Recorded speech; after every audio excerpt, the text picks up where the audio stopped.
It's so interesting that you and I have known each other for so long, but haven't actually ever met in person until just a few days ago.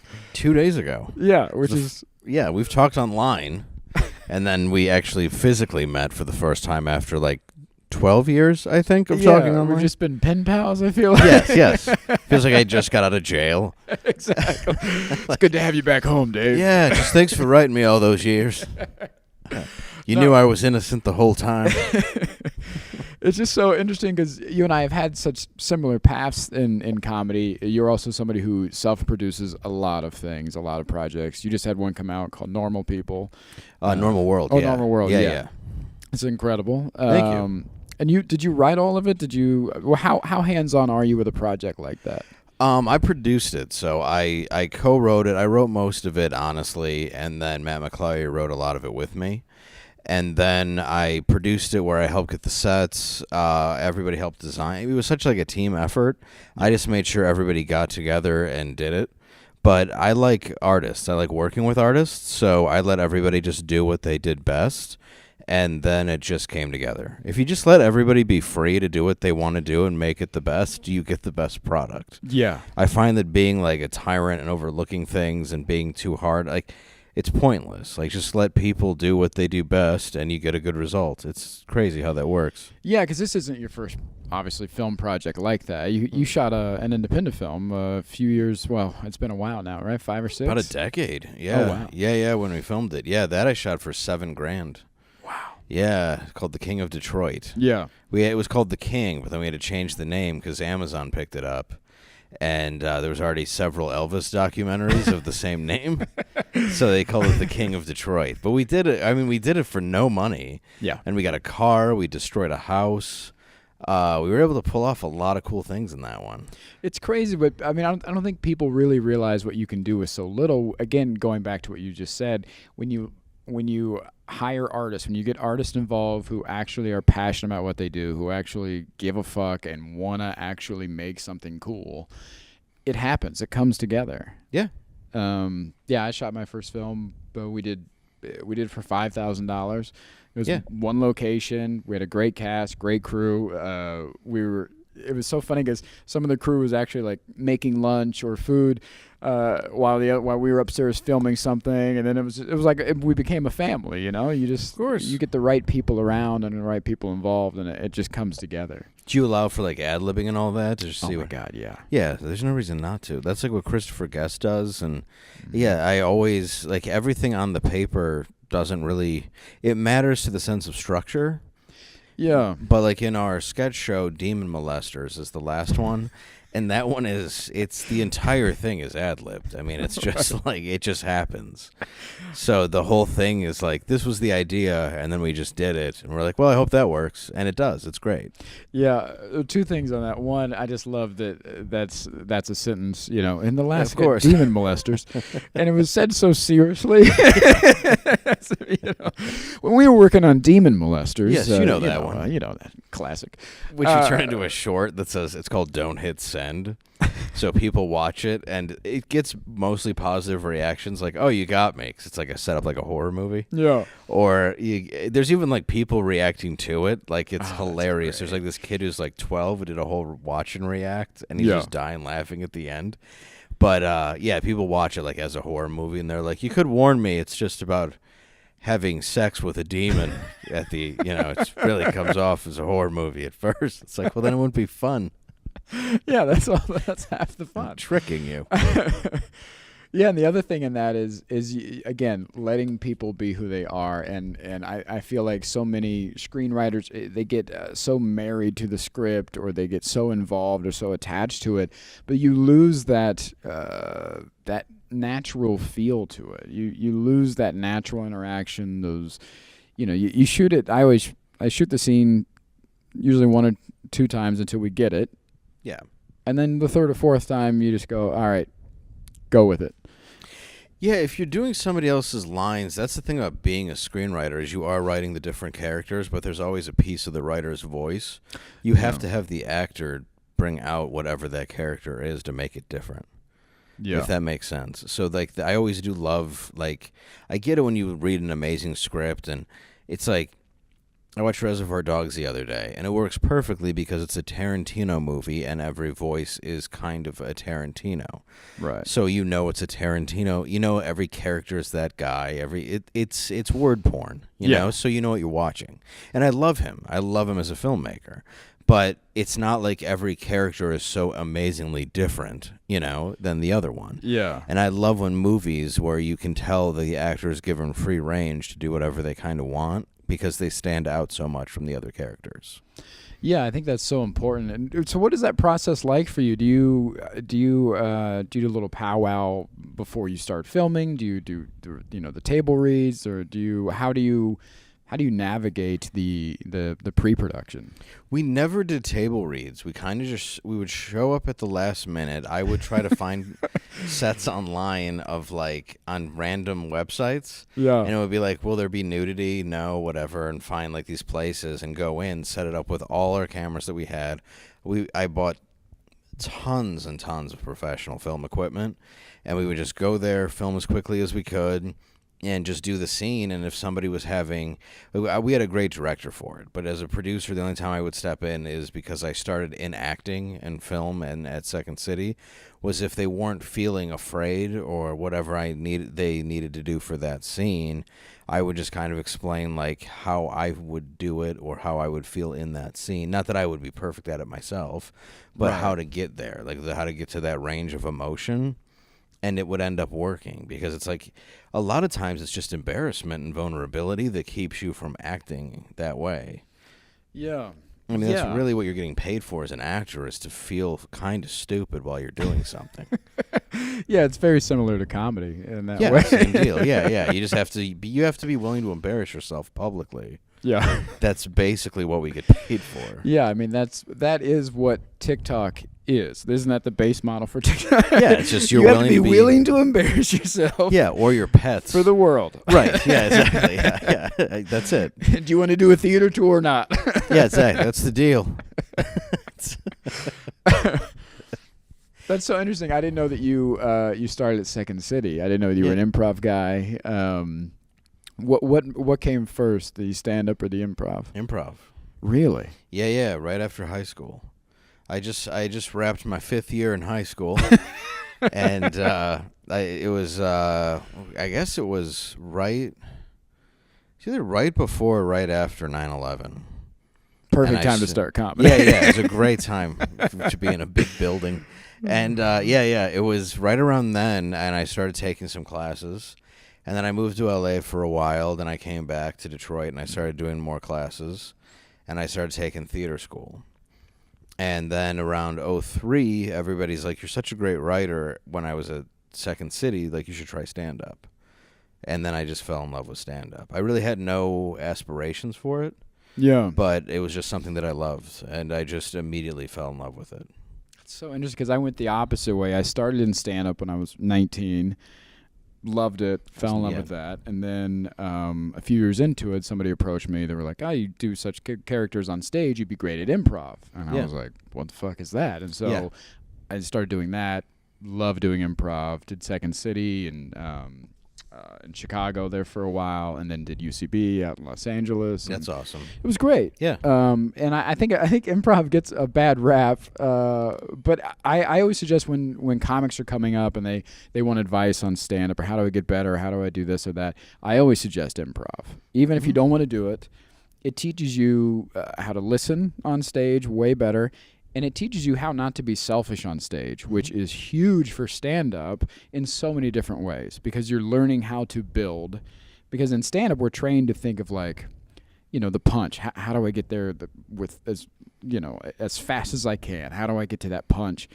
And improv's the opposite. You're building a world for other people. And so it teaches you to take that time, let things breathe, really squeeze it out. And not for nothing, be comfortable in the silence.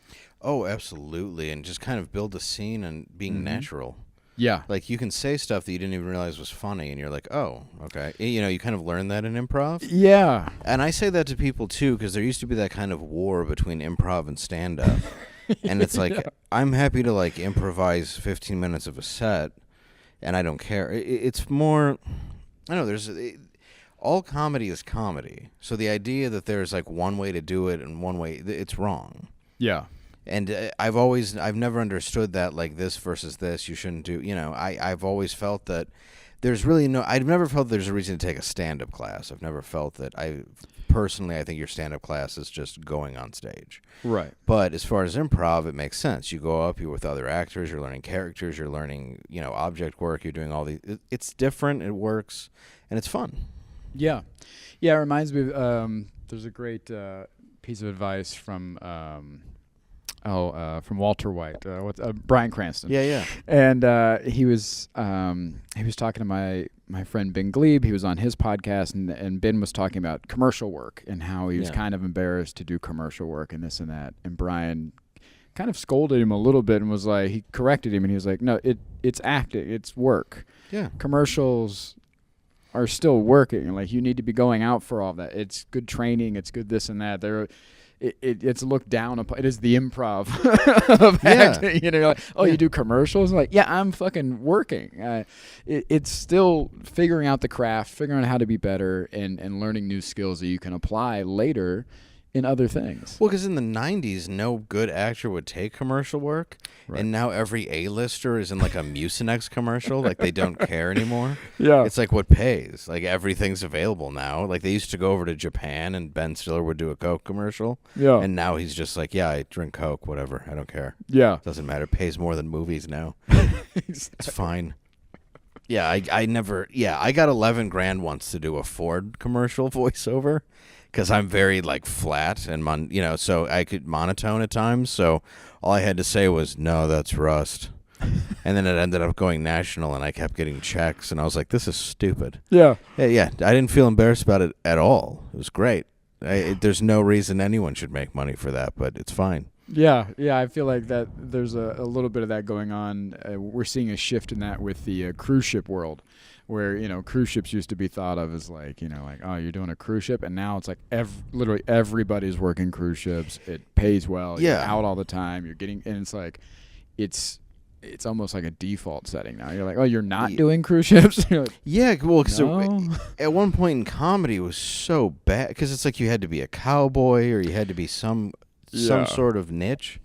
And then you had to do a welcome aboard show, which I don't know if they still do, but to me that sounds painful. Yeah. Because not that it's, if you're a very happy person who's like enjoys meeting people, that sounds great. Yeah.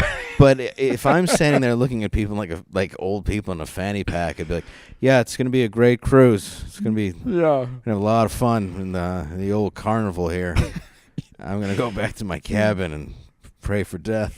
Like, it doesn't, but there's no difference between that and any other gig, in my opinion. No, yeah, it was just the whole having to stand there and pretend to be happy. Yeah. I don't do that on stage. Like, I'm not pretending to be happy. Like, I'm just telling my story. Which, I mean, you have such an interesting story as well, and such great dark humor, which I fucking love. It's right up my alley. Thank you.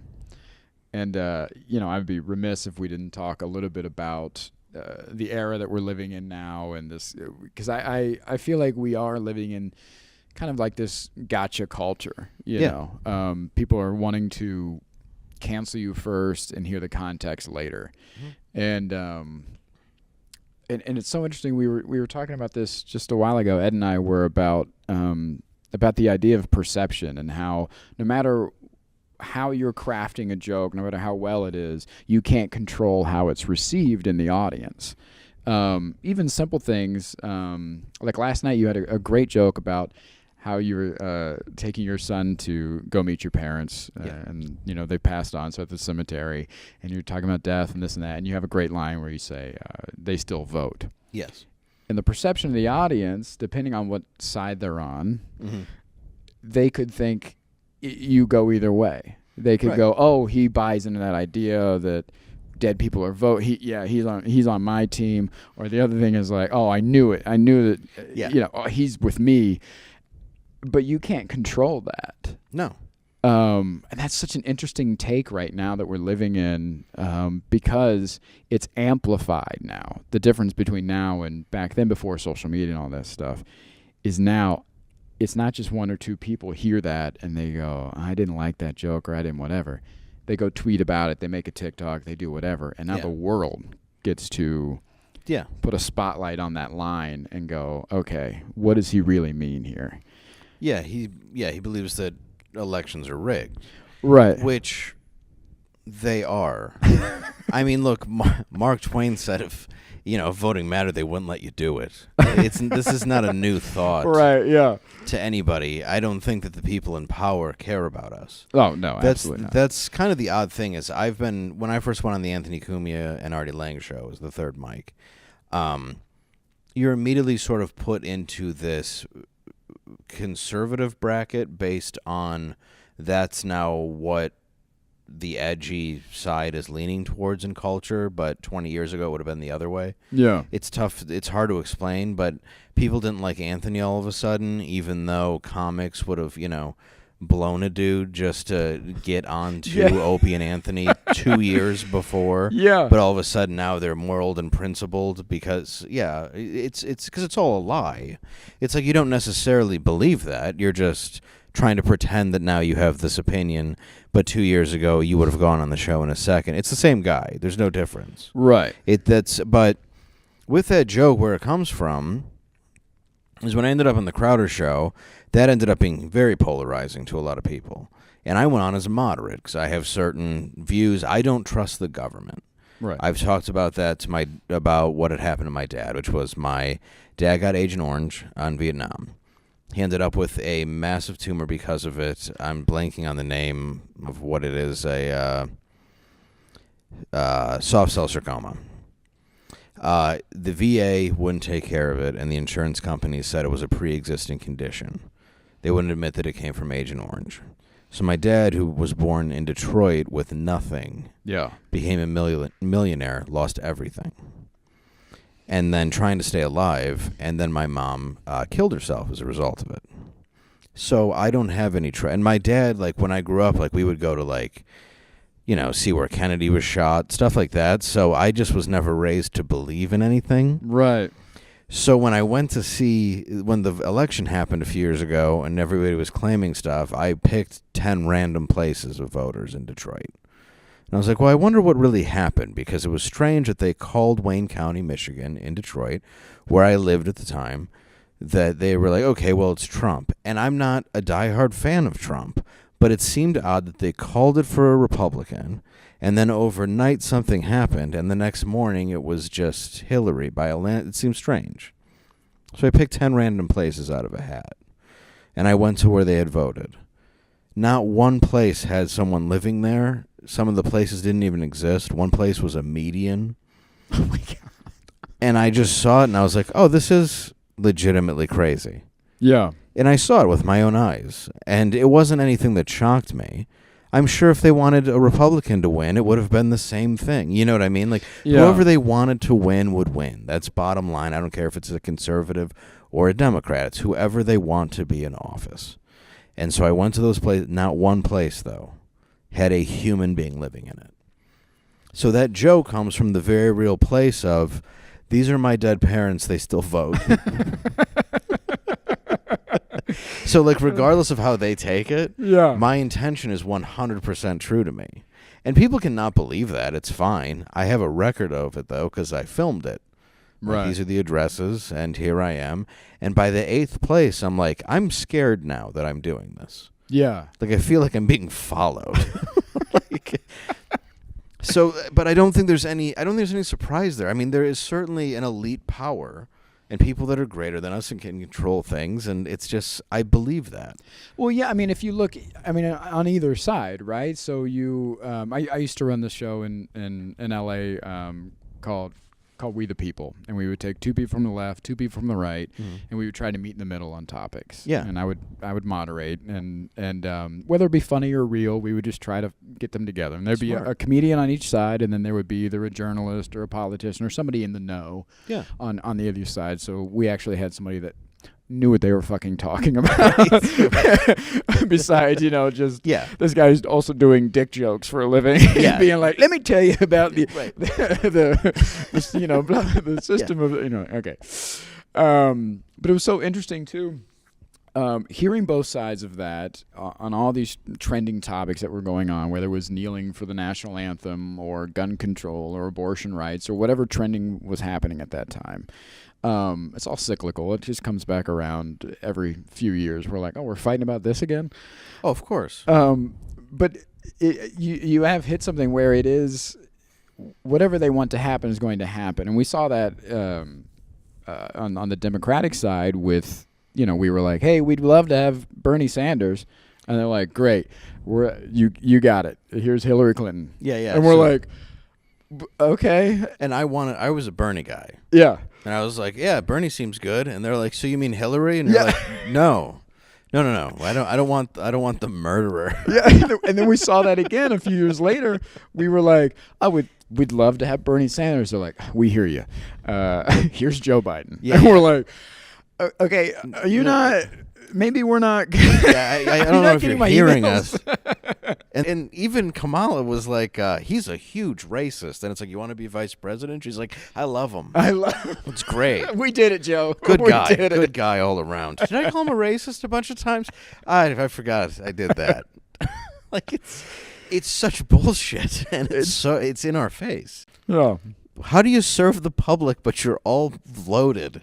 None of you got affected by the lockdowns. None of you lost businesses. Right. Everything kept going business as usual. You tax the hell out of everybody in the country. We all lose, except you guys are always rich and fine. Yeah. It's not a public servant. You just have everything. You have everything. You own us. You're a class that owns us. Yeah. And that's how I feel like about the government. Not to rant about why that joke goes in there, but it's why I hate the right and the left, because I don't feel like the right and the left. The problem is if that ceases to exist and we agree, they don't make any money. Right. They exist to divide us. Yeah. That's it. Well, you and I were talking last night about this idea of how you're not necessarily backing either side. You're backing integrity. You're backing people that you feel are being honest, or at least as honest as, believing in what believing in what they are saying. Yes. You had just done a great interview with Glenn Beck, and we were talking about how gracious he was and how nice he was. Yeah. And I saw the interview, and he was incredibly nice to you and said amazing things about you and all those things. But you walked away from it being like, I liked him because he actually believes what he's saying, and that was important. And yeah, I don't have to. That's the thing we've lost, is I don't have to agree with you to like you. Yeah. I don't know why that's ever. That's the thing that I really don't understand about comedy, is why would I have to agree with a comedian to find them funny? Like, they could say the most degenerate thing in the world and make me laugh, and I'm not going to leave and go, I really enjoyed that joke that he made. That's part of it. Like, I don't have to agree with what you say to find it humorous. And somehow we've lost that, where it's like, I have to agree with your moral compass to find you funny as a comedian? Why was there a Sam Kinison? Right. Why were there so many comedians that did well at any point, really, throughout history then? You're not supposed to, morally agree with certain comedians on stage or any agreement. Even if you're a conservative, you can laugh at Louis Black. It doesn't matter. Yeah. Like, why do we have to have? It's like, I can only listen to somebody who believes exactly, and I need to have all my feelings reinforced. That's how I like my comedy. It's like, why? It's like, why are you such an asshole? Yeah. It makes no sense. It's like, just enjoy what they present and their point of view. Everything doesn't have to be agreed upon. That's fun. No, and I think we've lost the idea of challenging conversation, and we've traded it in for cancellation. Yes. If it's so easy to just write somebody off on one action or one merit, and then just put a label on them and then move on and leave them behind, instead of actually engaging with them, which would actually make things better. If I did not agree with something you were saying about, whatever, abortion rights or whatever, instead of just writing you off and being like, this guy's an idiot, the correct thing to do would be engage with you, see why you feel that way, let you know how I feel about it, and then try and see if we can why are we not on the same page on this? And sometimes people come around and sometimes they don't. There's, there was a thing when I was on where I debated him, and it wasn't even meant to happen, but it's like I just couldn't get past this dismissal of rape and incest because it was a small number. Yeah. And it's like, look, that doesn't matter. An idea of a small number doesn't take away the humanity of the people that have to suffer.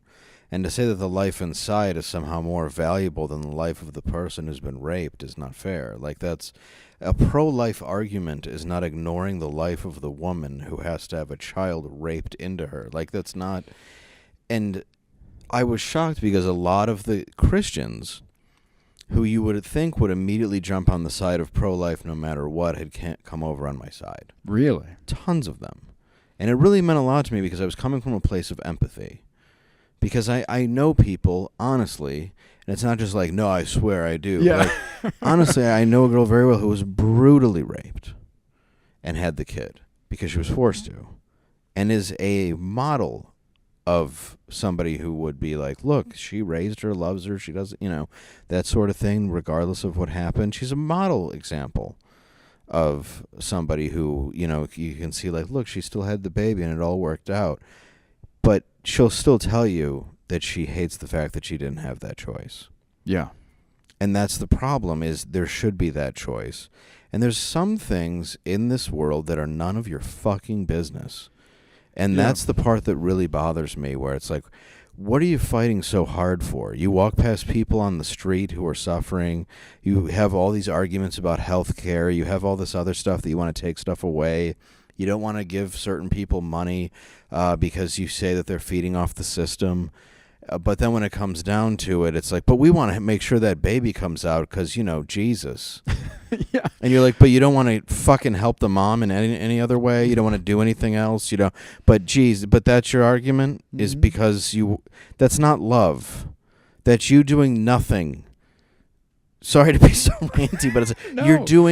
You're doing nothing. You're making somebody else do all the work so you can feel virtuous. So you can feel better about yourself and your morals. And you're like, see, I did a good thing. Yeah, see, I made my kid walk around all day carrying a poster of a dead fetus because I'm going to go to heaven.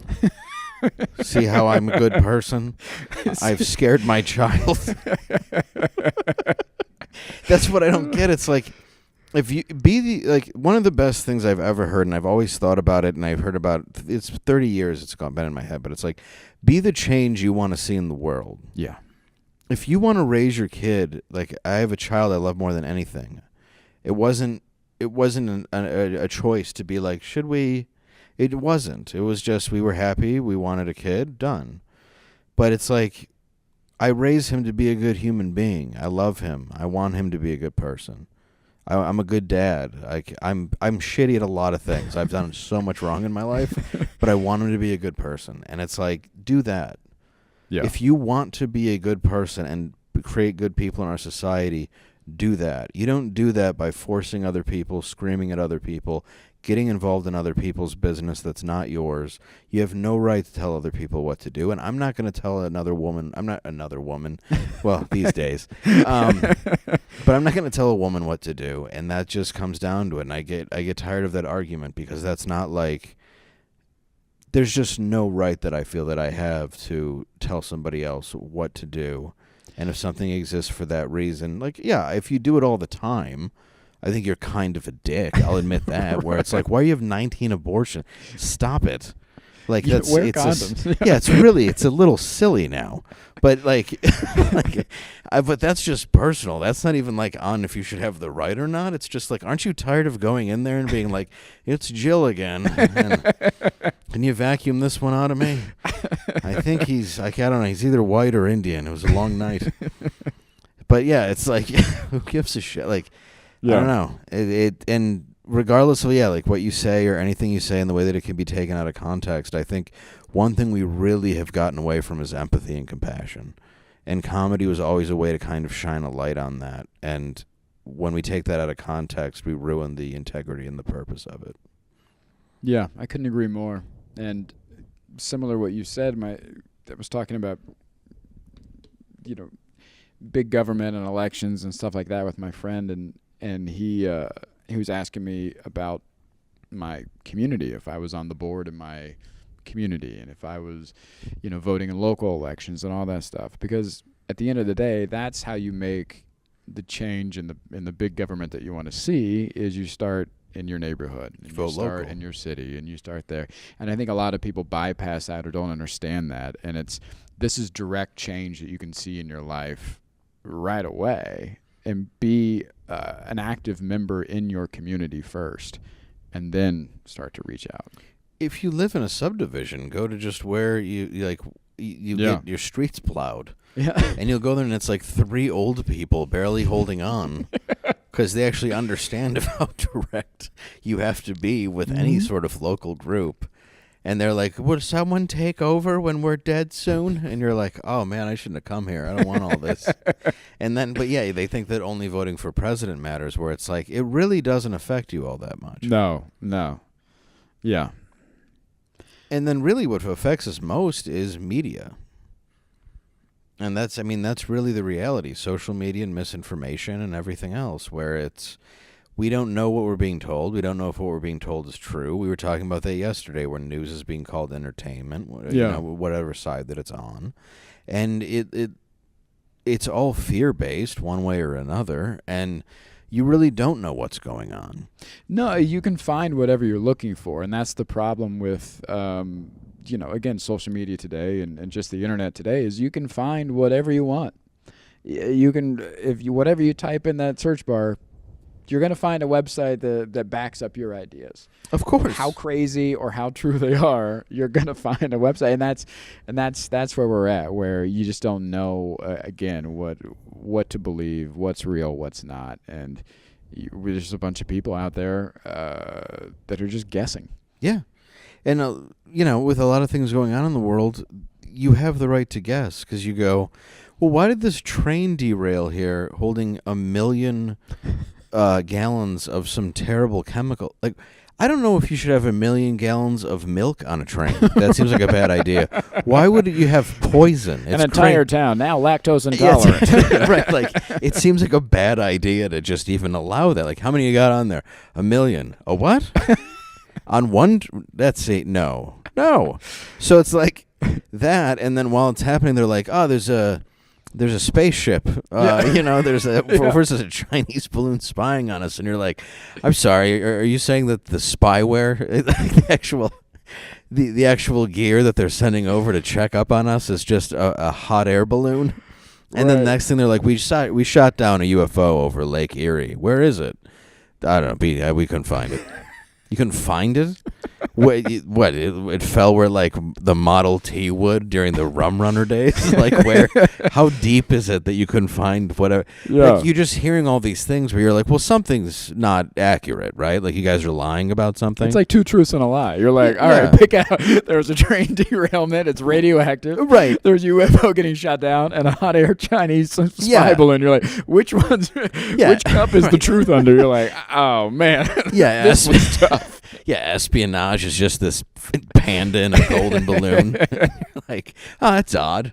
Oh, yeah, I thought it was more intricate than that. Exactly. Seems like we have phones they could look at any minute, but they're sending over hot air balloons. Like, obviously that's got to be bullshit, and it, like, happens right after the train thing, and you're like, hey, will this cause, like, the problem that the 2,600 gallons did with acid rain? And they're like, what? Look at that. And you're like, oh, shit, let's not talk about this. Like, something's happening, but but we don't really get answers because we're on a media platform that they just change it so quickly. Like, yeah, you're like, Meghan Markle's a bitch. You're like, oh, yeah, right, I forgot about that. What about that? Shut up. Look at her. She's the worst. It's pointless, Yeah. It's like, and we have reporters or people on TikTok and Instagram, and I do believe in freedom of speech and everybody should have a voice, just not all at once. Like, I think that's the mistake, is we let everybody be able to talk at once, and it's a terrible idea. Yeah, bleeding back over into the comedy aspect of that and how easy it is now for people to blow up or gain fame overnight, seemingly through TikTok and YouTube and all these things. How do you feel about that with people that are, now on like doing theater tours who have been, just in their truck ranting about the whatever, and now they're doing a comedy theater tour or something like that? I love when somebody says they're bad, like when they go see him, and you're like, really? Yeah. I'm surprised. The guy in his truck who has a catchphrase that's like, marshmallow, I don't think so. And you're like, wow, I'm shocked he wasn't very good. But it's, I guess I don't have a problem with it in the sense of I've known people who have been able to break from it that are good. Like you have like a Ryan Long, and you have people that have gotten attention but he works really, really hard. So you see these people who work really, really hard, and then eventually after many, many years, they're like, oh yeah, you. And then you see people who overnight get it, and it's odd because I think it makes everybody want to do something because it already makes things look easy when you're a good comic. Yeah. And now it just shows you that it can be. Yeah. And really with TikTok, it's a lottery. It's a system. It's a Chinese-owned propaganda machine. That's not a lie. That's just what it is. And it picks you like a lottery, and poof, and you're famous, and that's that. Yeah. So now you're doing a theater tour, and it doesn't really matter if you're good or not. People just kind of want to see you. Yeah, it's becoming, from what I've heard of people that have gone out to see, these specialty acts, it's more about the meet and greet than it is about the actual show or they want to get a picture of it. Yeah. Yeah. And I think it sucks, but it sucks that we're living in a time where I don't feel like it's about the art anymore right now. Yeah. It's not. And I wish it was. Like Ed, who runs the club here, he's secretly right there. Don't tell anybody. But we were talking about that, how, a lot of people are like, well, I like on TikTok how this guy's like, when's your birthday? And she told him his birthday, and it's so funny. And you're like, I wish you were dead. But it's like, but when you do like a nice long piece about your life, people are like, I felt that was like kind of long. Yeah. Yeah, it was a human life. Yeah. It's an experience. They were trying to relate to another human being, and then that person might come up to them after and say how they relate. Art. Yeah. And I just don't know if we're living in a time anymore that appreciates art. I think it will come back as it goes in phases. Yeah, I think it's coming back. I think it's slowly coming back, but I think we've traded that. I think we've traded that uniqueness or that specialty of it for content. How fast can you create it? Are you posting 3 times a day? Are you putting at least one stand-up clip up? Or do you have a podcast? It's even when you're getting to the professional level of like, guys like Bill Burr and Kevin Hart, they put out a special and it's immediately like, when's the next one? Next year? I got to have it now, and it's becoming more of that factory-based system where it's just like, it doesn't matter if it's good or not. It doesn't matter if it's well thought or not. It just matters. Are you posting 3 times a day? Are you putting out the content? And I think we've traded that uniqueness for quickness. I agree, and I think timelessness never changes.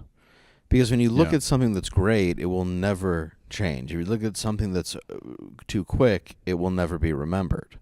I mean, if you look, it's one thing I do like about Chris Rock, regardless of what people think about his latest special that I liked, you look at every 5 years, every 7 years that he takes to put these things together, and then you go, oh, Bring the Pain, Bigger and Blacker. Like, these are things that are excellent. Yeah.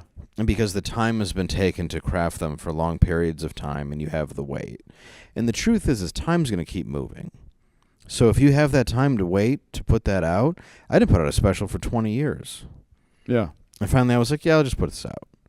And it's like I've put up clips online, probably not as much as most people, but I just don't really want to. And I realized that it's not even a lazy thing. It's just I like going out and doing clubs. Yeah. And I've done TV shows. I've done stuff that puts my stuff out there.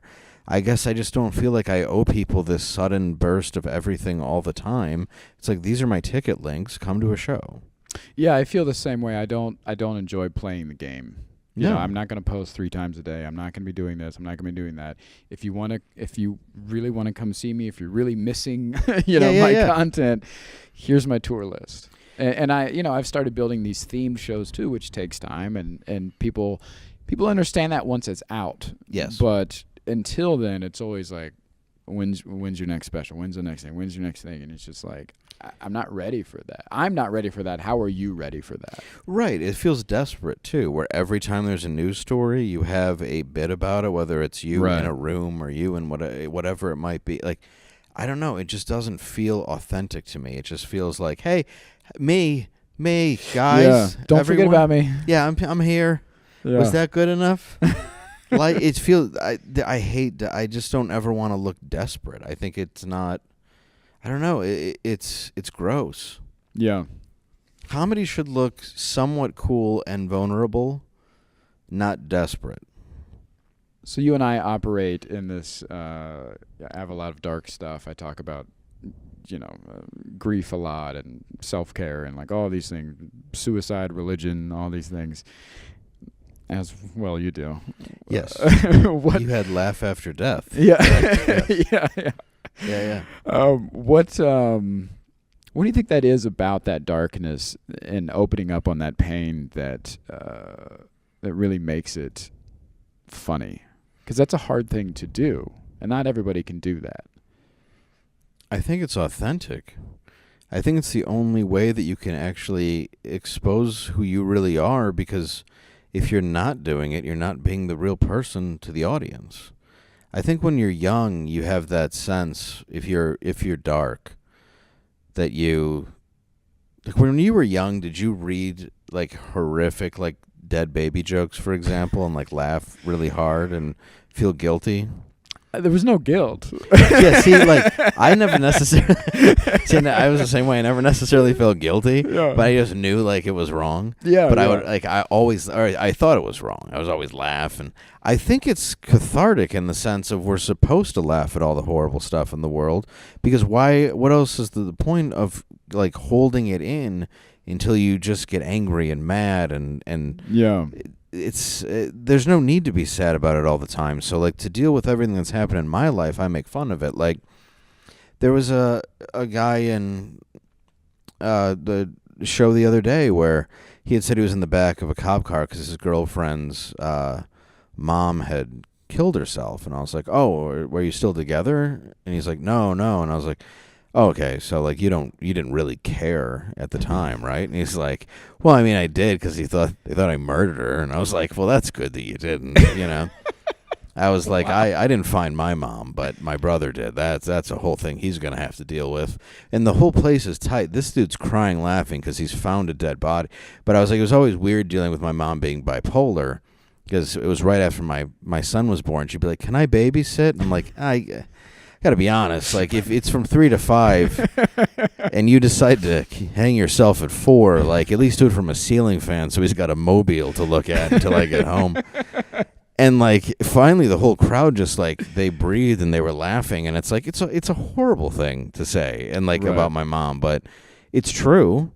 Yeah. Like, how else do you deal with the fact that it's like, you're really bipolar and I don't want you to watch my kid? Like, I don't want you to be like, hey, I'm going to take the baby out for a drive and then decide not to open the garage. It's just a weird thing where, it's just, you have to be honest with yourself about it and with an audience about it, because everybody in the world experiences pain.